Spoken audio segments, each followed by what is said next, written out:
Alright, so what's going on everyone? I've been looking through my comments a lot and I see a lot of questions get asked, but the one that sticks out most to me personally is questions revolving around how to win PvP battles. Now, answering the PvP question, that is actually a very broad topic, so I'm going to try and cut them down into little parts and just give all the tips that I know for PvP in this video. So if you're interested and you want to know some of the things I do to make PvP a little bit easier, I'll be splitting this video into two different sections. So essentially the first half will be just 1v1 PvP and the second half will be ship PvP. Alright, so before we get too far into the video, I just want to state quickly that I do have a Discord and I'm in there and there's a bunch of awesome people, so if you ever want to find people to play with or you want to know information about the new updates literally the exact same time I find them, even before I get to upload them on YouTube, feel free to go to that Discord and join it. Everyone in there is pretty friendly, and yeah, anyway, let's get on to the video. Now, I'm going to start this by saying that there is a big difference in Xbox versus PC. Naturally, if you play PC, you're going to have an advantage over everyone on Xbox, but that doesn't mean that if you're on Xbox, you can't kill the people on PC, because I have a few tips that could possibly help you. Alright, so starting this video off, the first thing you're going to want to do is go into your settings and change your sensitivity. I know that's probably something everyone's done,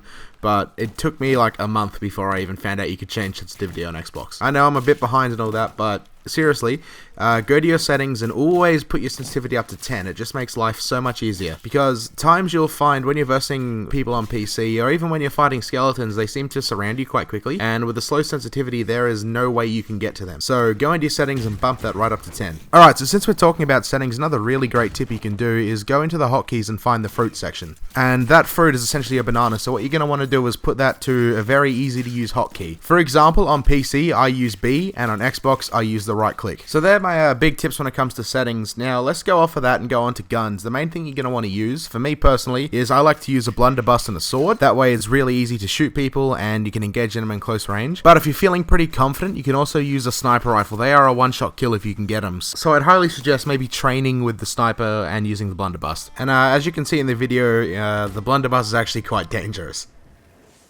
Now at this point we're going to start transitioning from the actual PvP to the ship versus ship fights. Just quickly, what you're going to want to do is when you're boarding another ship from your cannon, try and aim for the crow's nest or the ladder. That is usually the safest place to go. I really don't suggest landing underneath the boat if you can avoid it, because more often than not I'm actually spotted and killed before I can get on. Alright, so let's move on to the ship battles. Of course, have some gunpowder with you. That is going to be the key to sinking. I've never seen a ship actually survive after I've gunpowder barreled them. But what you can do is actually, this works no matter what you're in and no matter who you're playing with. What you're really going to want to do is get as close to them as possible, then jump onto their ship and hit the anchor. When you hit the anchor, it makes them essentially a standstill target. And when they're a standstill target, it is so easy to get a gunpowder barrel and blow them up. And it's even easier to jump on your cannon and blast them. If it's only one person, they're either going to have to work between either repairing, raising a sail, or shooting the cannons. And even with more than two people, it's still not easy doing those three things all together.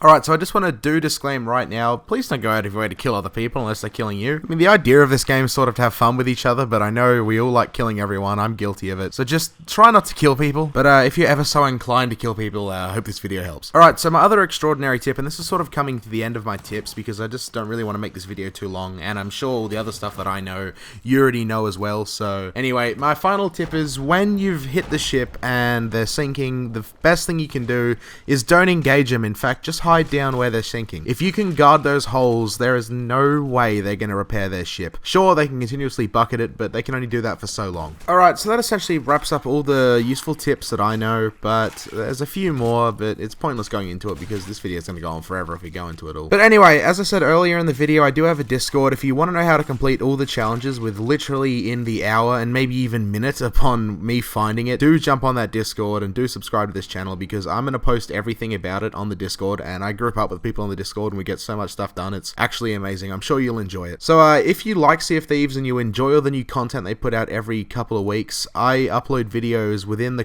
first couple hours showing you how to do it and explaining to the best of my ability how to complete them with ease. So if that's something you're into, please feel free to subscribe and hit the notification bell so you're always notified when they do come out. And yeah, this sort of wraps up all of my tips videos. So from now on I'm going to start focusing more on gameplay and all that sort of stuff, but I will keep my weekly update videos with the new content. Alright, so if you enjoyed, please leave a like, and I'll see you guys in the next video.